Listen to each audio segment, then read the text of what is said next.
TF into top lane, but it made their team comp pretty weird. Obviously, all of the hands checks did not go their way, and so that You're focused on the tanks. I'm focused on the fact that whatever coach squeezes Raz's nose has also won the game. And neither of them got to squeeze his nose. It's a honk dip. So now it's fair game. Anybody could win. Anyone could go over there at any moment and squeeze his nose. Oh, true. Raz honked his own nose, so maybe he finds a way to get Raz up is there. going to get subbed in. Raz is going to win.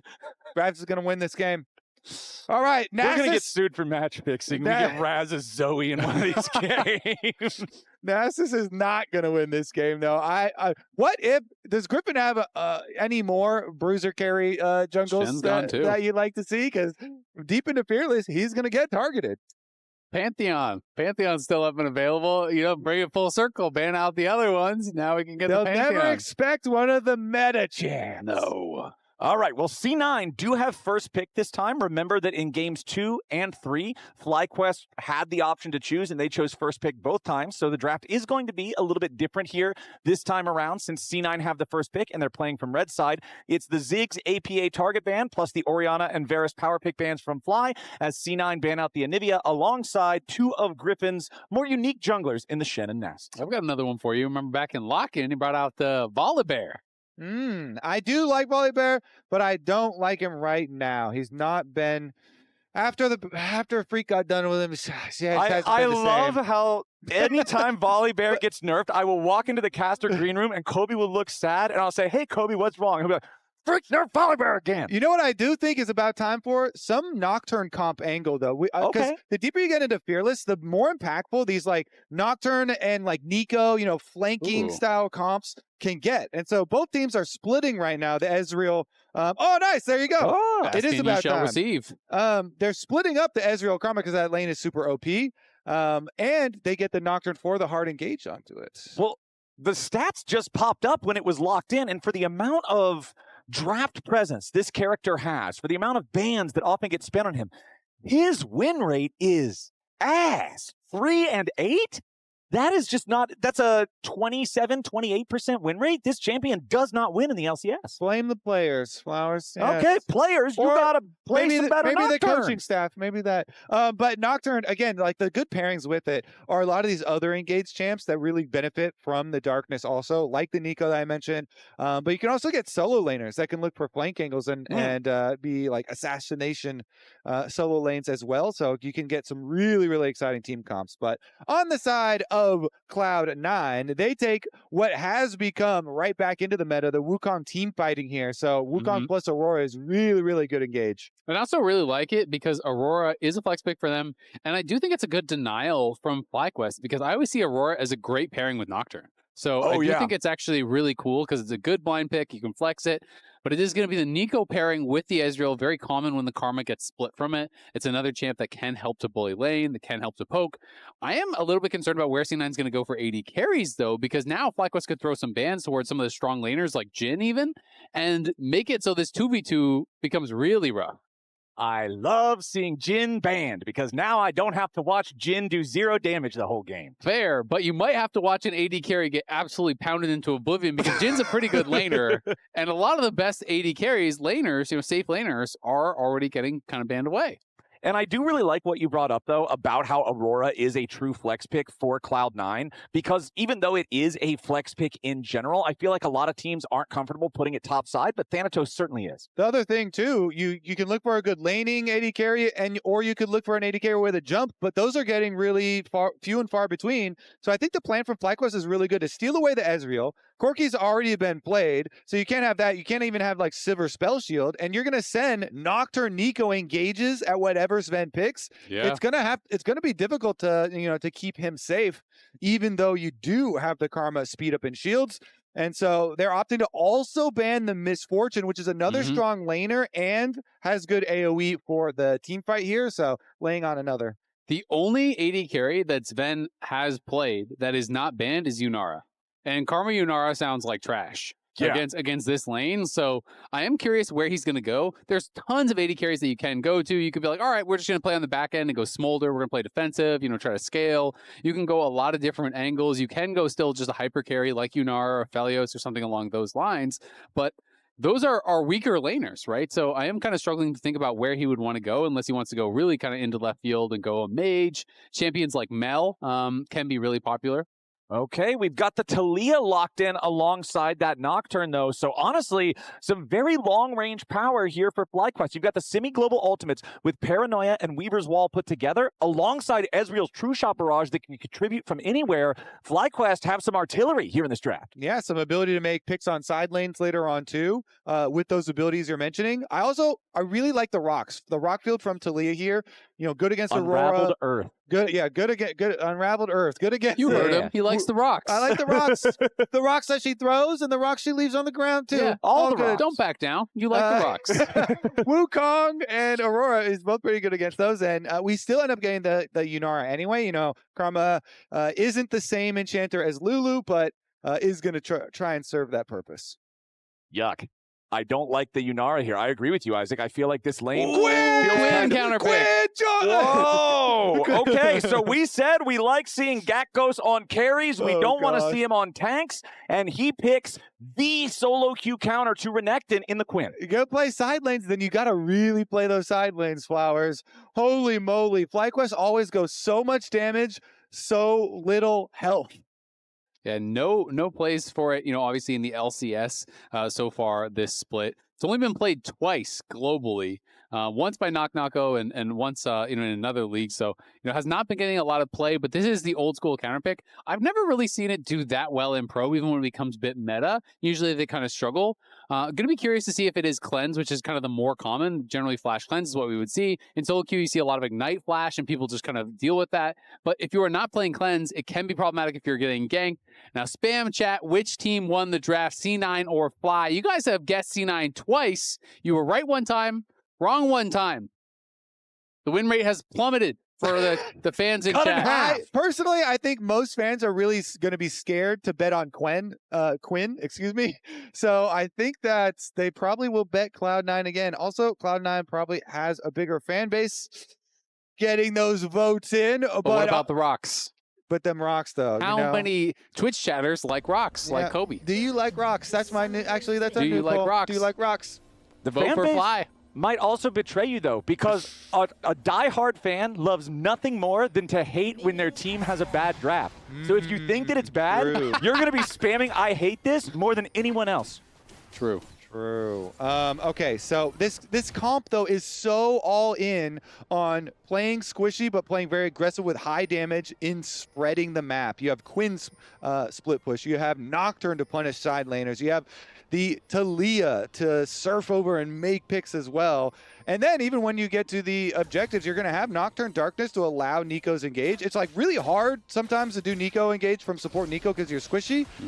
But with that extra vision control that you have, if they can get their leads and use the high damage that they have, then maybe they can push us to a game 5. Bad barrier there from Massu. Didn't block a whole lot of damage. But I'm thinking back to last year. And I believe it was last year where we heard from Inero in an interview, and he said he's good for 2 drafts.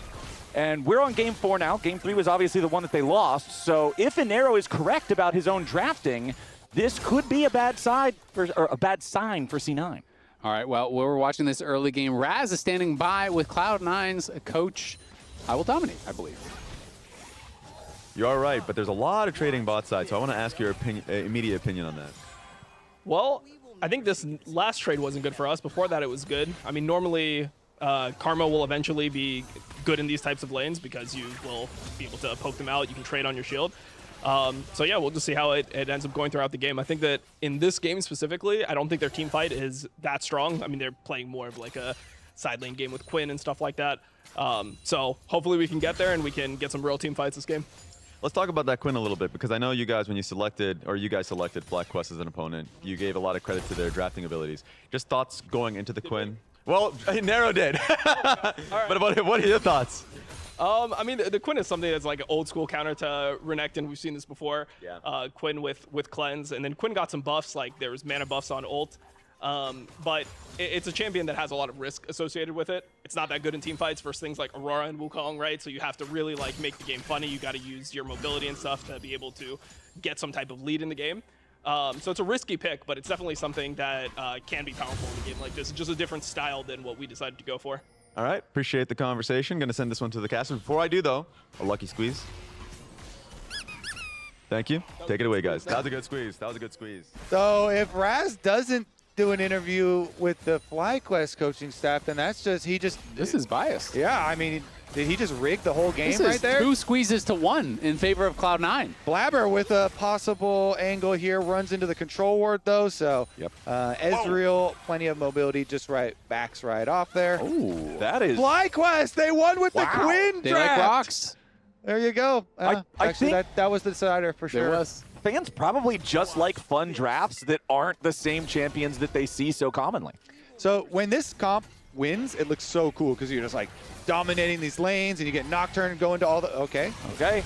FlyQuest making the move up here nice. in the top side, but no, sir, not going to work out. Thanatos does survive. He doesn't have to spend the flash. However, it's important to note he has already teleported back into lane, so now he's stuck at half HP, so Gryffin still gets value out of the gank. Yeah, absolutely does. But that was well played by Thanatos. Saves his flash by, you can see Gryffin was trying to juke back to dodge the slice so he doesn't get the reset on the dice, but does tag him with it, so hold on to his flash, because if he backstepped that and you miss, then you definitely have to flash as Thanatos, and maybe you're just dead because the Fear Tether could come through. Okay, Zven firing back versus Massu and Cryogen both. Vulcan attaches the tether, but Cryogen with a flash away stays alive. Yeah, this is spicy. Yeah, heavy trading down here. Both junglers, you always look for those on the way when these summoner spells are getting blown, and they're pretty far away. Both are also like level 6 farming junglers, so both these bottom lanes feel pretty confident at the moment. Still, you've got the flashes, or you have one of the flashes here for Massu on FlyQuest side, but very, very close. I want to see when you actually do get your gank, or even the mid lane roam down there could be the thing that tips it. That was a fast cleanse, man. He didn't even move, and that's a flash from Thanatos. So I know you're making a funny face, Flowers. I have seen a lot of players, Renekton players, like to actually do this trade because when they hit 6, you slice dice in, you try to get it on top of them, you get the stun, they feel that they can just win the all-in from there. So a lot of Renekton players I've seen feel it's actually a positive trade to trade out that flash early and then have the stun either call up your jungler or look for the level 6 all-in. Okay, I believe you, but at the same time, doesn't always work. There's risk. I still have my doubts because it's such a big cooldown difference between the two summoner spells. So that just means the pressure is on Thanatos to make that pay off. And Quinn, post level 6, can just mount up and bird fly right back out here, so it doesn't lose quite as much as you would think, even though it got bullied out of lane. One of my favorite types of flying, the bird flying. The bird flying. up. Behind enemy lines. That's the This is twice today now. I've had to look up champion ability names because we're playing characters that nobody ever played. I think that's the most I've ever had to look up in a single Thank you, FlyQuest. Yeah, FlyQuest pulling out some curveballs here for me. As C9 have control over the bot side river. Blaber going to go ahead and pick up the crab there. It is a small early gold lead for FlyQuest, the majority of which is in that top lane counter pick. Vulcan does get the root there onto Cryogen, but the nice part about Neeko into Karma is even if you're going to get held up by the tether, you just send the clone backwards and it blocks the interflame. Okay, we got pings over the red buff spawn here. So Gryffin has the timer, so he's coming over to look for Blaber's red. Mid lane, look at the positioning too. The Taliyah would come first, but with the ward, it just pushes him right back out here. So Gryffin gives up on the play. Yeah, I mean, it's kind of surprising to me if he expected Blaber to be coming there because he used the Fear Tether on the red, and you need to save that for the fight if you're actually expecting him to come. So maybe he thought he was going to be on the other side of the map, and that they could get that for free. Dom talked about how he thought that the Karma would eventually win out in these trades and get them that advantage in the lane. They are able to grab a plate there. Massu, of course, was just basing. Is up a couple CS and will be up a couple more after this. Oh, if they stopped that base, it would have been big. Yep, that was close, but not close enough. Zven goes ahead and completes his recall. Does have the full Berserker's Greaves. Now, when you're up against Ezreal and Neeko, two champions that really just live or die by their skill shots, I like the tier 2 boots. Yeah, absolutely. I mean, it is a lane all about just, can you dodge the skill shots? Yes. Okay, great. You're going to do well. Can you not? All right, you're going to get slammed. That's kind of just how Ezreal lane goes. And, we touched on this earlier. This cleanse timer, very different than the flash. Cleanse is almost back up. So if Thanatos does not find a window to actually look for an all-in before the cleanse is up, then that trade was not worth it. And he's got his Fury bar here, over 50%, so he can use some empowered abilities if he decides to go for the all-in. But as you say, the timer's kind of winding down pretty quickly. And Quinn also with the extra vision hack here, able to make sure she is safe when warding and is going to have some alone time up there. Top lane's a Minecraft house, boys, no windows. Thanatos cannot figure out how to close that gap onto the Quinn, and Gakgos is having a great time up here, plus 427 gold. And I think there, you see him use all the Fury, so now I think it's much less likely that he tries to go for it. And the last of that cleanse timer is just going to be out, so I think the window is for sure closed. Dragon as well. Pretty easy collapse here for Cloud9 since you see Nocturne and Gryffin up there farming those grubs. That being said, even with the gold lead for Gakgos, you know, Dom touched on it. Everyone knows it. Quinn, it's tough to team fight on this champion. Unless you can kind of get, you know, around behind and get in on the AD carry and zero them out. It's very, very difficult because you're looking at Wukong, you're looking at Aurora, you're looking at all of this burst. You fly in there, you get knocked up by the Cyclone. Cleanse or not, you might just be getting one shot by the damage coming out from Aurora thereafter. So Gakgos, it is important that he builds this lead. And one of the strongest things about the Quinn is just the amount of move speed you have as you get multiple ranks into the ulti. You know, when you're at level 16 especially, you move around the map so ridiculously fast that you can push a side lane, force someone to answer you at a tier 2, and 10 seconds later, you're showing up for a dive in mid lane. Yeah, the specific stats, since I have it pulled up here on my monitor, 70, 100, and 130% move speed values in ulti form as you get ranks into the ability. So very, very mobile across the map here for the champion. But honestly, almost 9.5 minutes into the game and still no first blood. I'm a little surprised. Honestly, with Wukong and Nocturne, I was thinking with the heavy trading, there was going to be a play on bottom. But as you say, they're right back into another set of full clears from top side down to bottom side. So we have a little bit longer to wait for that play. And I feel like if you're C9, you're very happy about the fact that this game is going slow because they're playing a much more standard comp. They're playing a comp that just wants to 5v5, that doesn't want this crazy, chaotic game. FlyQuest is trying to create advantages through side lane, but Gakgos could be in trouble here. We'll see if they're sneaking around on him. Yeah, Blaber's making his way up top. Thanatos goes for the flash, Ruthless Predator. Gakgos has already spent the cleanse, now goes for the flash, trying to get away, but Blaber's ready to follow. Here with the R1, R2, don't matter. First blood over to Thanatos. There we go. The jungler's getting involved now with the flash, with the ultimate from Blaber. They can secure it. And honestly, the CS difference is not very big, so the Quinn didn't get a lot of advantage even with a long time of 1v1 laning. So Blaber bides his time. He makes it count here for Thanatos, and Thanatos is taking that gold lead.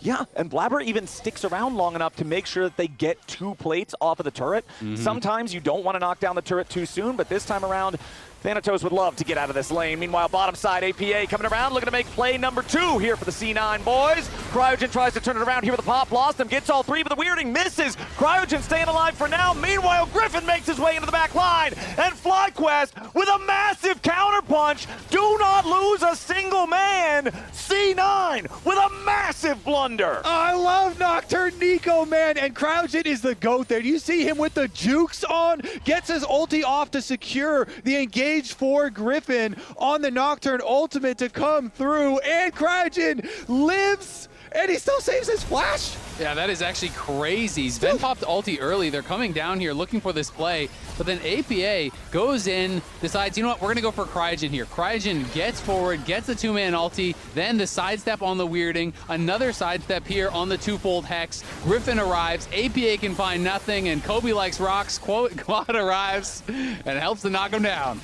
Man, the APA play there was just...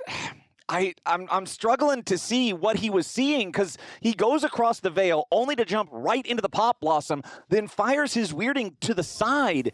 It could not have gone worse. I mean, I guess he hit the 2-fold hex onto Massu, which didn't matter, but both of those spells, the W and the E from the Aurora, critical misses. And I could kind of feel that was happening because you saw on the minimap the Nocturne was heading down lane. So FlyQuest also were looking for a bot side play anyway. And since Cloud9 had just invested Blaber and the jungle presence in your resources to topside play, it does seem a little bit greedy to try and over chase and make a long play on bottom side. Maybe you can say, all right, we just want to make a really quick one. Maybe we do a surprise, but then we back off. But to extend like that and fully commit when you know they have Nocturne and Taliyah, who you were highlighting, Flowers, of having that mobility across the map, And FlyQuest were clearly already looking bottom lane. That Nocturne ultimate immediately popped, and very big bounce back for FlyQuest there. Especially knowing Blaber had just spent ult and flash on the top side, right? So he's not going to be there for you. APA tries to make a roam. This one obviously does not work out, but it's a good punch back here for FlyQuest, and it is still about a 20 CS lead there for Gakgos. So he is slightly ahead in gold, despite Thanatos getting that kill off of the double flashes being forced. So we'll see if FlyQuest can get up there and help Gakgos, because it is definitely not a matchup that you want to just kind of be even in farm and bleeding out. You want the Quinn to be able to always have the push and be able to be the one with first move. That really is the advantage of this champ. Dragon spawning now, 3 seconds away. Meanwhile, bottom side, Zven versus Massu. Zven gets the slow there with the Arc of Ruin, forces the flash out of Massu. So with the Ezreal down to 25% HP, no flash available, no barrier either. Even if he has Trinity Force and an almost fully stacked tier, he's in no condition to fight.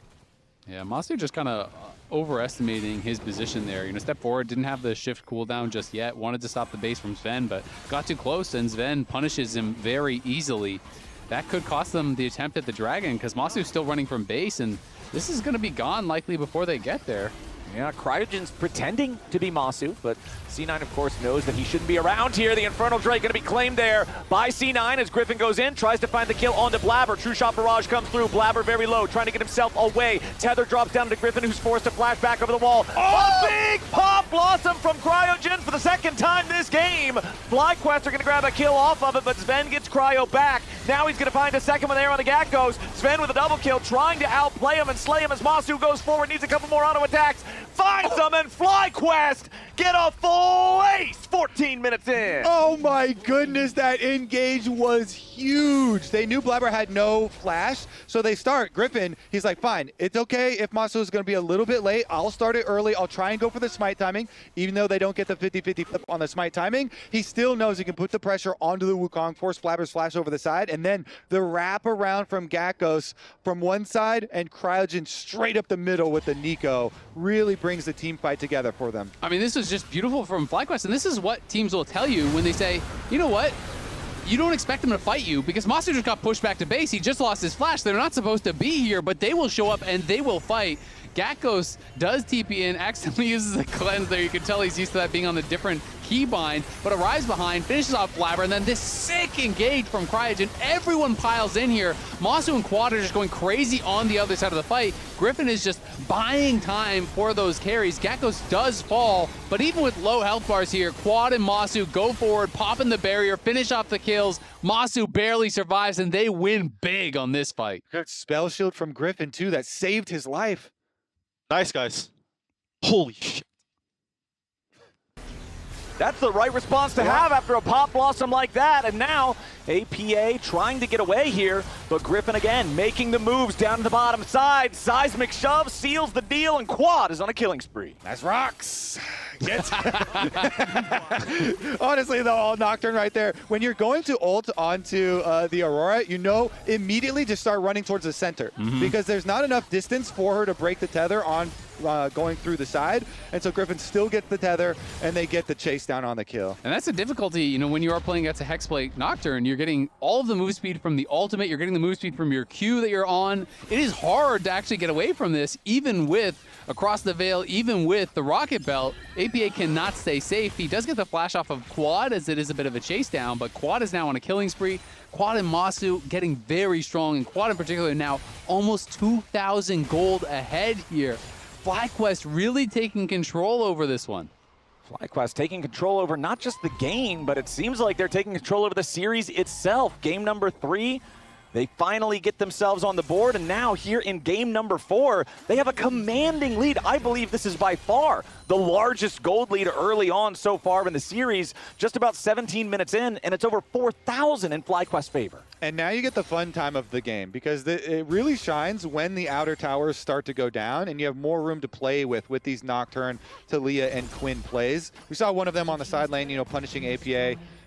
But those will continue because the cooldowns on those abilities not that long anymore. Everybody has at least their rank 2. So ready to make the repeat plays. And it is crazy to think back to the second game, which FlyQuest, it felt like after that Baron steal, we're on the march, and Massu was giga-fed, and it felt like, hey, maybe they're actually going to win the game from this position. But Zven finds a critical arrow with Massu having no cleanse, with Cryogen having no Mikhails. They pick him off, they kill him, they just end the game just like that. If FlyQuest had won that game, you would be thinking FlyQuest are about to take this series 3-1, but that is the difference in a series like this, is these little moments, these little plays that can just completely change everything. And we'll see, because the next fight is actually going to be really important here for Cloud9, because even though they're down almost 4,000 gold, they still have really good synergies for 5-on-5. You know, their team fight can be quite good. They really do need to mark the Neeko, though. Cryogen has been quite good, and he can really be the difference maker. Oh. Whoa, he stole it! Massu's true shot barrage, stealing away the red buff. Nicely done there from the FlyQuest AD carry. 2-0-5. Trinity Force plus fully evolved Muramana. This is exactly where you want your Ezreal to be for this upcoming fight. All right, mid lane priority, though, for Cloud9. They're trying to do the early work when you're trying to approach this dragon. Mid lane priority, control wards here all around it. So they're heavily invested in this team fight. This is a big one.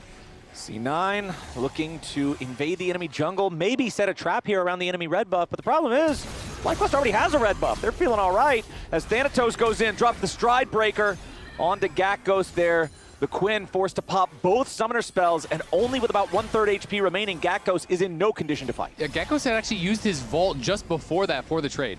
APA, got to be careful here as FlyQuest approach the Drake. C9 have control right now. Gryffin only 40% HP, turns off the lights, ready to maybe ult in, but the Cloud Drake is already secured by Blaber and C9. Griffin's got to be careful, flashes back over the wall. Vulcan under pressure, C9 looking to turn it around. Massu's going to get caught. Massu shot down. Gakgos finally arrives as C9 are still fighting. Thanatos goes forward. Gakgos, no summoner spells, keep it in mind, but he gets himself away for now. So C9 going to take objective plus 1 kill. That was actually such a big series of plays there from Thanatos. Gakgos had used his Vault in a trading pattern right before that, so then Thanatos flashes on him, stuns him to get the cleanse, but now you don't have Vault to interrupt Slice and Dice, so the Vault, you know, you're not going to create any space with a flash. He just Slice and Dice right after him, pushes him back to base with no sums, then TPs into the fight earlier than Gakgos, kills off Massu. That was huge from Thanatos.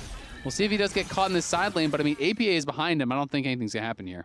Critical too. Blaber keeps getting these smites. Even when Gryffin, this one was a little later, so Nocturne went in and Blaber was able to get the damage on Dragon pretty early and secure it. But Blaber getting these last 2 dragons where Gryffin is trying to ult in as it gets close is very big. Dragon Soul with a Cloud Soul means all the difference. Here's another look at it. So he gets it, then they get the engage, and despite another Neeko ultimate getting 3 people, there's a Crocodile with a giant shield in the middle of your team and just deleting your Ezreal, and then Blaber gets saved right there, so there's no counter kill. Yeah. Oh, but we're right back to live, and we're right back to FlyQuest looking for a fight in the enemy jungle. Cryogen and Massu leading the way. Gakgos following right behind as Gryffin ults in. Goes after Blaber, but that's not the right target.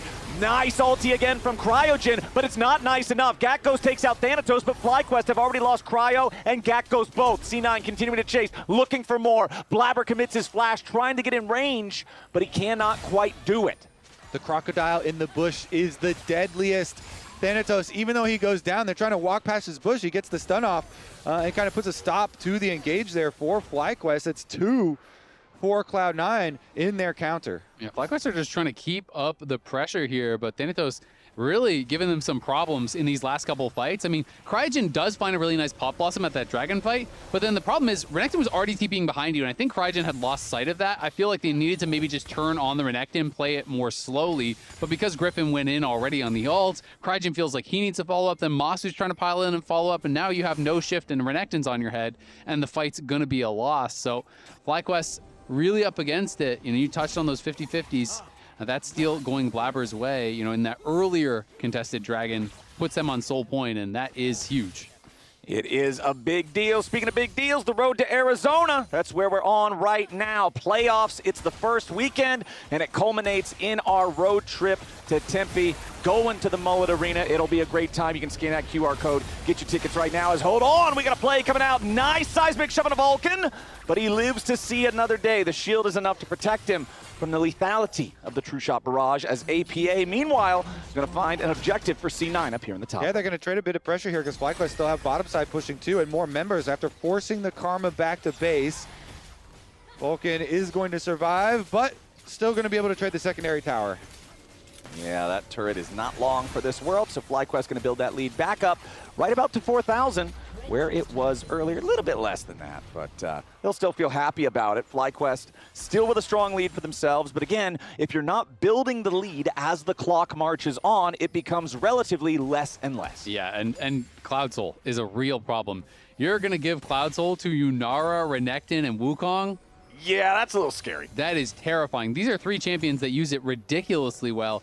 Flat move speed is good on every champion, but these are all champions that want to go fast when they press R, and they are going to be going extremely fast if they get this next dragon. And that means that time is ticking. FlyQuest know that it's 60 seconds until the next Drake. They have tried to contest for the previous ones, but it has not worked out. They have got to find the secret sauce now. Otherwise, C9 will be feeling like they're in a really good spot despite the gold deficit. Taking a look at where the vision is right now, you can see there's not a whole lot around that bottom side river. Neither team committing to super early positioning here just yet, as C9 will clear out the mid lane wave.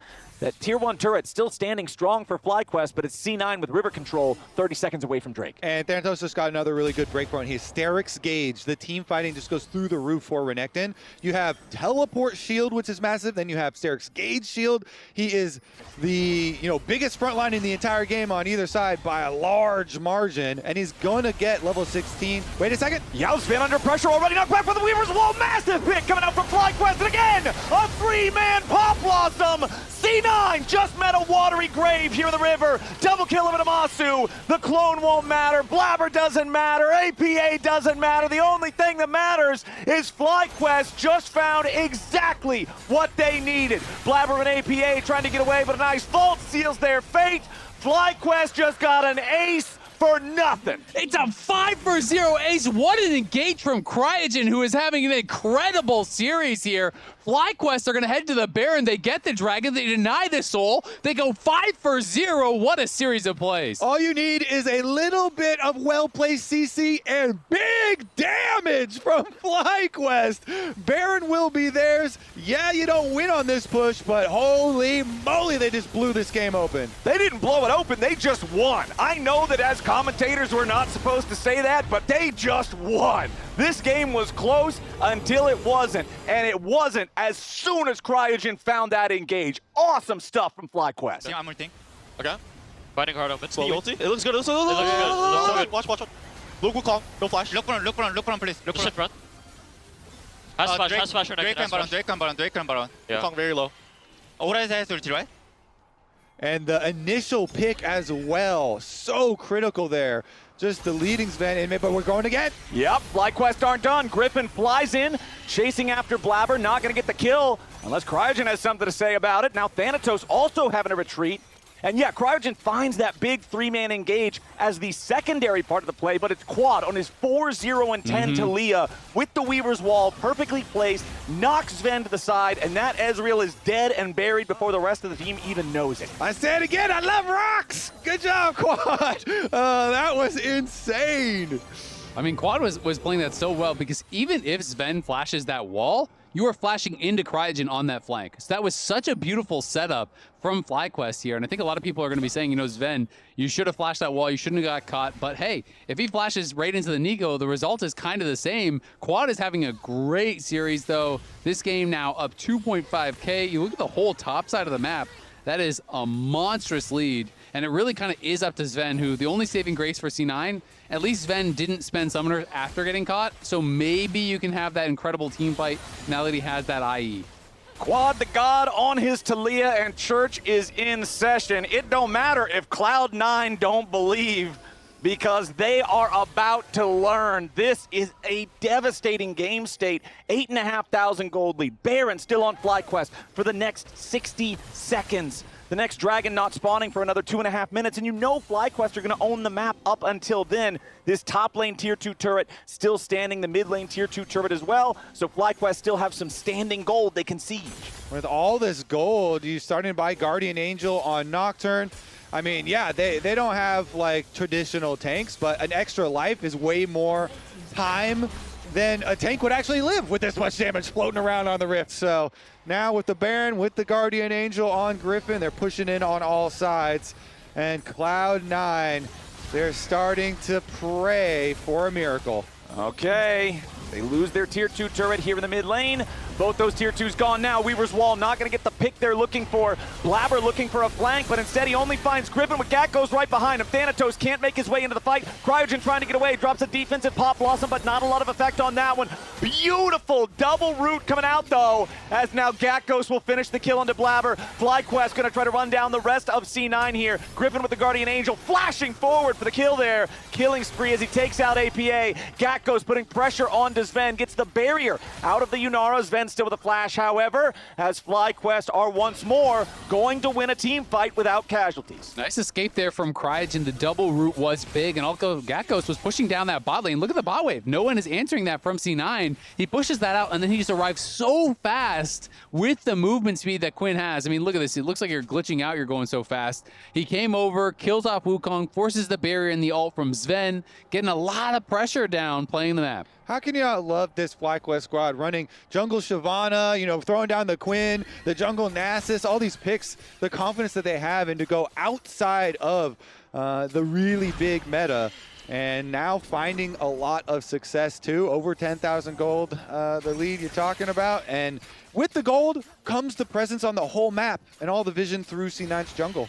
And Massu was talking about when I interviewed him, the pros and the cons of age, right? You're not necessarily afraid of these things going wrong for you that have gone wrong in the past. But the other side of that is you lack experience. But they have been the ones bringing out these different picks. They are the ones looking like they have the deeper bag as far as counter picks and unique strategies go here against Cloud9, which is so impressive for the youngest tier 1 team in all of League right now. FlyQuest with 5 seconds until the Drake spawns. They again do not want to give this soul over to C9, and they're in such a powerful position to keep their opponents away from it. FlyQuest looking for any sort of poke they can find. Remember, this team does not have a true front line. It's got to be a full send, all on damage.